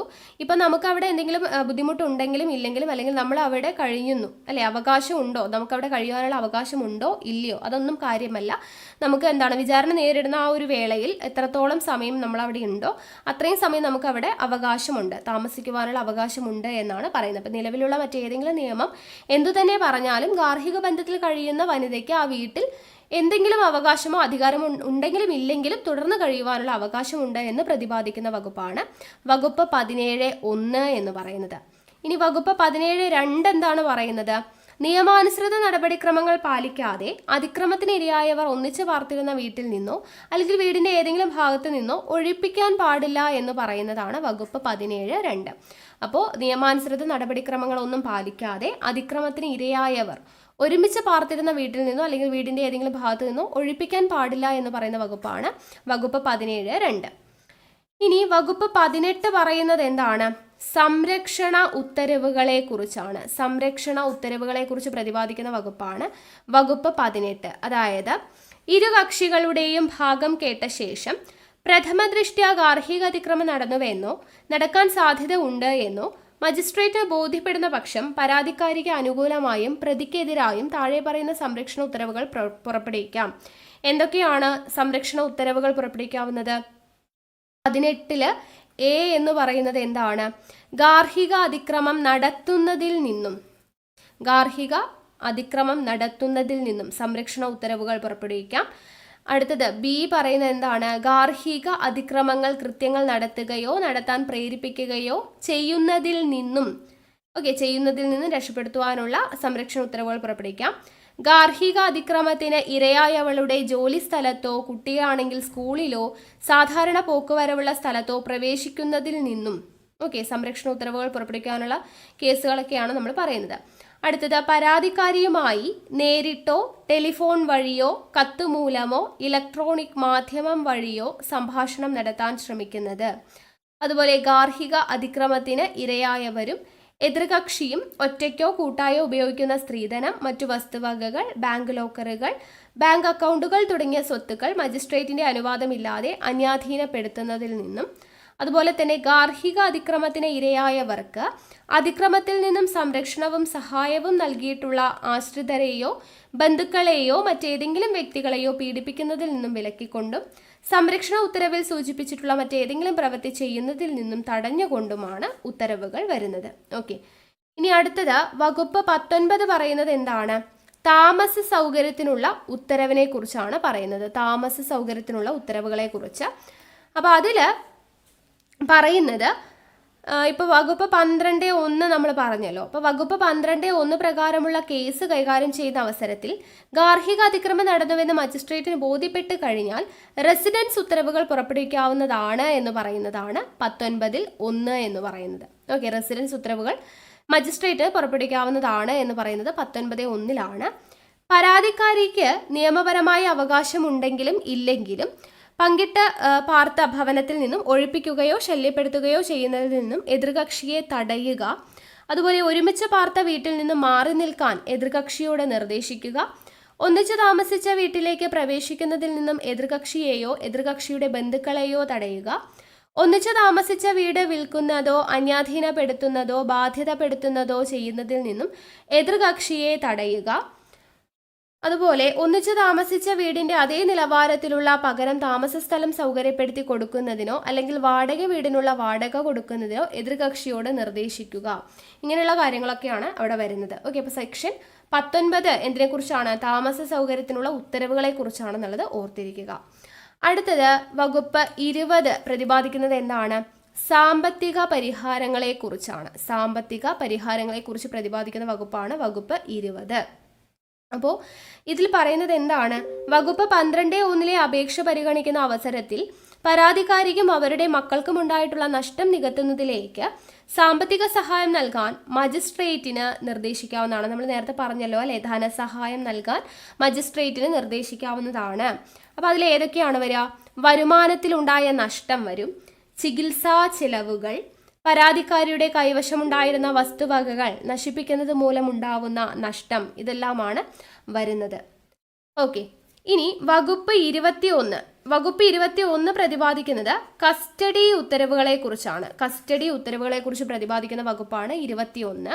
അതായത് നിലവിലുള്ള മറ്റേതെങ്കിലും നിയമത്തിൽ എന്തുതന്നെ പറഞ്ഞിരുന്നാലും ശരി, ഈ നിയമപ്രകാരമുള്ള ആശ്വാസ നടപടികളുടെ വിചാരണ വേളയിൽ എപ്പോഴെങ്കിലും കുട്ടിയുടെ താൽക്കാലിക സംരക്ഷണ ചുമതല പരാതിക്കാരിക്കോ പരാതിക്കാരിക്ക് വേണ്ടി അപേക്ഷ ബോധിപ്പിക്കുന്നയാൾക്കോ വിട്ടുകൊടുക്കാവുന്നതാണ്. ആരുടെ സംരക്ഷണം? കുട്ടിയുടെ താൽക്കാലിക സംരക്ഷണ ചുമതല ഒന്നുകിൽ പരാതിക്കാരിക്ക് അല്ലെങ്കിൽ പരാതിക്കാരിക്ക് വേണ്ടി അപേക്ഷ ബോധിപ്പിക്കുന്നയാൾക്ക് വിട്ടുകൊടുക്കാവുന്നതാണ്. ആവശ്യമാണെങ്കിൽ എതിർകക്ഷിക്ക് കുട്ടികളെ കാണുന്നതിനുള്ള രീതികളും നിർദ്ദേശിക്കാവുന്നതാണ് എന്ന് പറയുന്നത്. കുട്ടികളുടെ കസ്റ്റഡിയുമായി ബന്ധപ്പെട്ട വകുപ്പ് ഏതാണ്? വകുപ്പ് 21 എന്നുള്ളത് ഓർത്തിരിക്കുക. ഇനി വകുപ്പ് 22 പറയുന്നത് നഷ്ടപരിഹാര ഉത്തരവുകളെ കുറിച്ചാണ്. നഷ്ടപരിഹാര ഉത്തരവുകൾ, അതായത് ഈ ആക്ട് പ്രകാരം നൽകുന്ന നഷ്ടപരിഹാരങ്ങൾക്ക് പുറമെ പരാതിക്കാരി നേരിട്ടിട്ടുള്ള മാനസിക വൈകാരിക അതിക്രമങ്ങൾക്കുള്ള നഷ്ടപരിഹാരവും നൽകാൻ എതിർകക്ഷിയോട് കോടതിക്ക് നിർദ്ദേശിക്കാവുന്നതാണ് എന്ന് പറയുന്നതാണ് വകുപ്പ് 22. ഇനി വകുപ്പ് 23 പറയുന്നത് എന്താണ്? ഇടക്കാലത്തേക്കുള്ള എക്സ് പാർട്ടി ഉത്തരവുകളെ കുറിച്ചാണ് വകുപ്പ് 23 പറയുന്നത്. വകുപ്പ് 24 പറയുന്നത് ഉത്തരവുകളുടെ കോപ്പി കോടതി സൗജന്യമായി നൽകണം എന്ന് പറയുന്നതാണ് വകുപ്പ് 24. വകുപ്പ് 25 പറയുന്നത് ഉത്തരവിൻ്റെ കാലാവധിയും ഭേദഗതിയും കുറിച്ചാണ്. വകുപ്പ് 26 പറയുന്നത് മറ്റു കേസുകളിലെയും നിയമ നടപടികളിലെയും പരിഹാരത്തെക്കുറിച്ചും. വകുപ്പ് 27 പറയുന്നത് അധികാര പരിധിയെക്കുറിച്ചാണ്. 28 പറയുന്നത് നടപടിക്രമത്തെക്കുറിച്ചാണ്. നടപടിക്രമം. 29 അപ്പീലിനെ കുറിച്ച് പറയുന്നത്. ഇത് ഇമ്പോർട്ടൻ്റ് ആണ്. അതായത് കോടതി ഉത്തരവ് പരാതിക്കാരിക്കോ എതിർകക്ഷിക്കോ നൽകിയ തീയതി ഏതാണോ പിന്നാലെ ഉള്ളത് ആ തീയതി മുതൽ 30 ദിവസത്തിനകം സെഷൻ കോടതിയിൽ അപ്പീൽ നൽകാവുന്നതാണ്. അപ്പോൾ ഈ ഒരു നിയമപ്രകാരം അപ്പീൽ നൽകാവുന്നതിൻ്റെ കാലാവധി എത്രയാണ്? 30 ദിവസത്തിനുള്ളിലാണ് അപ്പീൽ നൽകേണ്ടത് എന്നുള്ളത്. സെഷൻസ് കോടതിക്ക് 30 ദിവസത്തിനുള്ളിൽ അപ്പീൽ നൽകാവുന്നതാണ് എന്ന് പറയുന്നതാണ് സെക്ഷൻ 29 കേട്ടോ. ഇമ്പോർട്ടൻ്റ് ആണ്. അപ്പീൽ നൽകാവുന്നതാണ് എന്നുള്ളത് 30 ദിവസത്തിനുള്ളിൽ അപ്പീൽ നൽകാവുന്നതാണ് എന്ന് പറയുന്ന സെക്ഷൻ 29 ആണെന്നുള്ളത് ഓർത്തിരിക്കുക. ഓക്കെ, അടുത്തത് അധ്യായം 5. അധ്യായം 5 പറയുന്നത് പല വകയാണ്, അതായത് മിസലേനിയസിനെ കുറിച്ച് പറയുന്നതാണ് അധ്യായം 5. അതായത് അതിൽ വകുപ്പ് 30 പറയുന്നത് എന്താണ്? പ്രൊട്ടക്ഷൻ ഓഫീസർമാരും സർവീസ് പ്രൊവൈഡേഴ്സും പബ്ലിക് സർവൻസ് ആയിരിക്കും എന്ന് പറയുന്നതാണ് 30 എന്ന് പറയുന്ന വകുപ്പ്. പ്രൊട്ടക്ഷൻ ഓഫീസർമാരും സർവീസ് പ്രൊവൈഡേഴ്സും പബ്ലിക് സർവൻസ് ആയിരിക്കും എന്നുള്ളതാണ്. അത് സെക്ഷൻ 31 പറയുന്നത് പ്രൊട്ടക്ഷൻ ഓർഡർ എതിർകക്ഷി ലംഘിച്ചാലുള്ള ശിക്ഷയെക്കുറിച്ച് പറയുന്നതാണ് കേട്ടോ. അപ്പോൾ പ്രൊട്ടക്ഷൻ ഓർഡർ എതിർകക്ഷി ലംഘിച്ചാലുള്ള ശിക്ഷയെക്കുറിച്ച് പറയുന്നതാണ് സെക്ഷൻ 31. ഇത് ഇമ്പോർട്ടൻ്റ് ആണ്. അപ്പോൾ ഒരു പ്രൊട്ടക്ഷൻ ഓർഡർ അല്ലെങ്കിൽ ഒരു ഇടക്കാല പ്രൊട്ടക്ഷൻ ഓർഡർ എതിർകക്ഷി ലംഘിച്ചു കഴിഞ്ഞാലുള്ള ശിക്ഷ എത്രയാണ്? 1 വർഷം വരെ തടവ് ശിക്ഷയോ അല്ലെങ്കിൽ 20,000 രൂപ പിഴയോ അല്ലെങ്കിൽ രണ്ടും കൂടിയോ ലഭിക്കാവുന്ന ഒരു ശിക്ഷയാണ്, കുറ്റമാണ് പ്രൊട്ടക്ഷൻ ഓർഡർ എതിർകക്ഷി ലംഘിച്ചാലുള്ള ശിക്ഷയെക്കുറിച്ച് പറയുന്നത്. വകുപ്പ് എത്രയാണ്? 31 പറയുന്നത് കേട്ടോ. അപ്പോൾ ഒരു പ്രൊട്ടക്ഷൻ ഓർഡറോ ഇടക്കാല പ്രൊട്ടക്ഷൻ ഓർഡറോ എതിർകക്ഷി ലംഘിച്ചു കഴിഞ്ഞാൽ 1 വർഷം വരെ തടവ്, 20,000 രൂപ പിഴ അല്ലെങ്കിൽ രണ്ടും കൂടെ ലഭിക്കാവുന്ന കുറ്റമാണ് എന്നത് ഓർത്തിരിക്കുക. ഓക്കെ, ഇനി അടുത്തത് ഇമ്പോർട്ടൻ്റ് ആണ്. സെക്ഷൻ 32 പറയുന്നത്. സെക്ഷൻ 32 പറയുന്നത് എന്താണ്?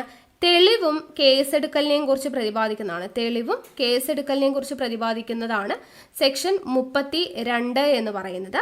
അതായത് 1973 ക്രിമിനൽ നടപടി നിയമത്തിൽ എന്ത് തന്നെ പറഞ്ഞിട്ടുണ്ടെങ്കിലും ശരി, ഈ നിയമത്തിലെ 31(1) വകുപ്പ് പ്രകാരമുള്ള കുറ്റകൃത്യങ്ങൾ ജാമ്യം ലഭിക്കാത്തതും കോഗ്നിസിബിളും ആയിരിക്കും എന്ന് പറയുന്നു. ജാമ്യം ലഭിക്കാത്തതും കോഗ്നിസിബിളും ആയിരിക്കും എന്ന് പറയുന്നതാണ് സെക്ഷൻ 32 എന്ന് പറയുന്നത്. ഓക്കെ, ഇനി അടുത്തത് സെക്ഷൻ 33 പറയുന്നത് എന്താണ്? 33 പറയുന്നത് ഏതെങ്കിലും പ്രൊട്ടക്ഷൻ ഓഫീസർ കോടതി നിർദ്ദേശിച്ച പ്രൊട്ടക്ഷൻ ഉത്തരവിൽ പറഞ്ഞിരിക്കുന്നതിനനുസരിച്ച് ചുമതല മതിയായ കാരണം കൂടാതെ നിർവഹിക്കാതിരിക്കുകയോ അല്ലെങ്കിൽ നിർവഹിക്കുന്നതിൽ പരാജയപ്പെടുകയോ ചെയ്തു കഴിഞ്ഞാൽ അതിന് ലഭിക്കുന്ന ശിക്ഷയെക്കുറിച്ച് പറയുന്നതാണ് സെക്ഷൻ 33. ഇമ്പോർട്ടൻ്റ് ആണ്. പ്രൊട്ടക്ഷൻ ഓഫീസർ തൻ്റെ ചുമതല നിർവഹിക്കാതിരുന്നാലുള്ള ശിക്ഷയെക്കുറിച്ച് പറയുന്നത് ഏതാണ്? സെക്ഷൻ 33. അതിനുള്ള ശിക്ഷ എത്രയാണ്? 1 വർഷം വരെ തടവും 20,000 രൂപ പിഴയോ അല്ലെങ്കിൽ രണ്ടും കൂടെ ലഭിക്കാവുന്ന ശിക്ഷയാണ് ഇതെന്ന് പറയുന്നത്. പ്രൊട്ടക്ഷൻ ഓഫീസർ തൻ്റെ ചുമതല നിർവഹിക്കാതിരുന്നാലുള്ള ശിക്ഷ. ഇനി സെക്ഷൻ 34 പറയുന്നത് എന്താണ്? പ്രൊട്ടക്ഷൻ ഓഫീസർ നടത്തിയ കുറ്റത്തിനുള്ള കേസെടുക്കലിനെ കുറിച്ചാണ്. പ്രൊട്ടക്ഷൻ ഓഫീസർ ഒരു കുറ്റം ചെയ്തു, അതിനുള്ള ശിക്ഷ പറഞ്ഞു, ഇനി അതിൻ്റെ മേലെ കേസ് എടുക്കണം, അതിനെക്കുറിച്ച് പറയുന്നതാണ് 34. എന്താണ് പറയുന്നത്? സംസ്ഥാന സർക്കാരിൻ്റെയോ സർക്കാർ ചുമതലപ്പെടുത്തിയിട്ടുള്ള ഉദ്യോഗസ്ഥൻ്റെയോ മുൻകൂർ അനുമതിയില്ലാതെ പ്രൊട്ടക്ഷൻ ഓഫീസർക്കെതിരെ കേസോ പ്രോസിക്യൂഷൻ നടപടികളോ എടുക്കാൻ പാടില്ല എന്ന് പറയുന്നതാണ് സെക്ഷൻ 34 എന്ന് പറയുന്നത്. ഇനി സെക്ഷൻ 35 പറയുന്നത് എന്താണ്? ഉത്തമ വിശ്വാസത്തിലെടുത്ത നടപടികൾക്ക് സംരക്ഷണം വേണം, അല്ലേ? അതായത് ശരിയാണെന്ന് ഉത്തമ വിശ്വാസത്തോടെ എടുത്ത ഒരു നടപടി മൂലമുണ്ടായ ഏതെങ്കിലും നഷ്ടത്തിന് കേസോ പ്രോസിക്യൂഷൻ നടപടികളോ പ്രൊട്ടക്ഷൻ ഓഫീസർക്കെതിരെ എടുക്കാൻ പാടില്ല എന്ന് പറയുന്നതാണ് സെക്ഷൻ 35. ഇനി സെക്ഷൻ 36 പറയുന്നത് ഈ നിയമം മറ്റേതെങ്കിലും നിയമത്തിന് എതിരല്ല എന്ന് പറയുന്നതാണ് സെക്ഷൻ 36. ഈ നിയമത്തിലെ വ്യവസ്ഥകൾ മറ്റേതെങ്കിലും നിയമം വഴി ലഭിക്കുന്ന പരിഹാരങ്ങൾക്കും അധികമായിട്ടുള്ളതാണ്, മറ്റൊരു നിയമത്തിനും എതിരല്ല എന്ന് പറയുന്നതാണ് സെക്ഷൻ 36. ഇനി സെക്ഷൻ 37 പറയുന്നത് എന്താണ്? ചട്ടങ്ങൾ പുറപ്പെടുവിക്കുവാനുള്ള കേന്ദ്ര സർക്കാരിൻ്റെ ചുമതല. ചട്ടങ്ങൾ പുറപ്പെടുവിക്കാനുള്ള കേന്ദ്ര സർക്കാരിൻ്റെ അധികാരങ്ങളെക്കുറിച്ച് പ്രതിപാദിക്കുന്നതാണ് 37. ഇമ്പോർട്ടൻ്റ് ആണ്. ചട്ടങ്ങൾ പുറപ്പെടുവിക്കാനുള്ള കേന്ദ്ര സർക്കാരിൻ്റെ അധികാരങ്ങളാണ് 37 പറയുന്നത് എന്നത് ഓർത്തിരിക്കുക. അതായത് ചട്ടങ്ങൾ പുറപ്പെടുവിക്കാൻ മീൻസ് എന്താണ്? ഇപ്പോൾ എന്താണ് പരാതിക്കാരി ബോധിപ്പിക്കേണ്ട സത്യപ്രസ്താവനയുടെ മാതൃക, അതുപോലെ തന്നെ എന്താണ് സർവീസ് പ്രൊവൈഡറിലെ അംഗത്തിന് വേണ്ട വിദ്യാഭ്യാസ യോഗ്യതയും കൗൺസിലിങ്ങിനുമുള്ള പരിചയവും, അതുപോലെ തന്നെ നോട്ടീസ് നടത്തുവാനുള്ള മാർഗങ്ങൾ, സർവീസ് പ്രൊവൈഡറുടെ രജിസ്ട്രേഷൻ സംബന്ധിച്ചിട്ടുള്ള കാര്യങ്ങൾ, പ്രൊട്ടക്ഷൻ ഓഫീസർ നിർവഹിക്കേണ്ട മറ്റു ചുമതലകൾ, പ്രൊട്ടക്ഷൻ ഓർഡറിന് വേണ്ടി മജിസ്ട്രേറ്റിന് നൽകേണ്ട അപേക്ഷ, അതുപോലെ പ്രൊട്ടക്ഷൻ ഓർഡറിന് വേണ്ടി മജിസ്ട്രേറ്റിന് നൽകേണ്ട അപേക്ഷ, കൂടുതൽ പ്രൊട്ടക്ഷൻ ഓഫീസർമാരുടെ സേവന വേതന വ്യവസ്ഥകൾ, അതുപോലെ തന്നെ പ്രൊട്ടക്ഷൻ ഓഫീസർമാർക്ക് ആവശ്യമായിട്ടുള്ള വിദ്യാഭ്യാസ യോഗ്യതയും പരിചയവും, ഇങ്ങനെ കേന്ദ്ര സർക്കാർ പുറപ്പെടുവിക്കാവുന്ന ചട്ടങ്ങൾ, ചട്ടങ്ങൾ പുറപ്പെടുവിക്കാനുള്ള കേന്ദ്ര സർക്കാരിൻ്റെ അധികാരങ്ങളെക്കുറിച്ച് പ്രതിപാദിക്കുന്നതാണ് വകുപ്പ് 37 എന്ന് പറയുന്നത്. ഓക്കെ ആണല്ലോ? അപ്പോൾ ഇത്രയും കാര്യങ്ങളാണ് നമുക്ക് ഈ ഒരു ഗാർഹിക പീഡന നിരോധന നിയമം എന്ന് പറയുന്നത് പഠിക്കാനായിട്ട് ഉള്ളത്. അപ്പോൾ നമ്മൾ മാക്സിമം പോയിന്റ്സ് പറഞ്ഞു തന്നിട്ടുണ്ട്. അപ്പോൾ അതിൽ ഇമ്പോർട്ടൻ്റ് ആയിട്ടുള്ള കാര്യങ്ങളെല്ലാം നോട്ട് ചെയ്ത് വെച്ച് പഠിച്ചേക്കുക. ഇപ്പോൾ സ്റ്റേറ്റ്മെൻറ്റ് ടൈപ്പായിട്ടാണ് നമുക്ക് ചോദ്യങ്ങൾ വരുന്നത്. അപ്പോൾ ഈ അധ്യായങ്ങൾ 5 അധ്യായങ്ങളും അതിൽ ഇമ്പോർട്ടൻ്റ് ആയിട്ടുള്ള വകുപ്പുകളെയും എല്ലാം പറഞ്ഞിട്ടുണ്ട്. അതെല്ലാം കേട്ട് ശ്രദ്ധിച്ച് നോട്ട് തയ്യാറാക്കിയിട്ട് പഠിക്കുക. ഓക്കെ ആണല്ലോ?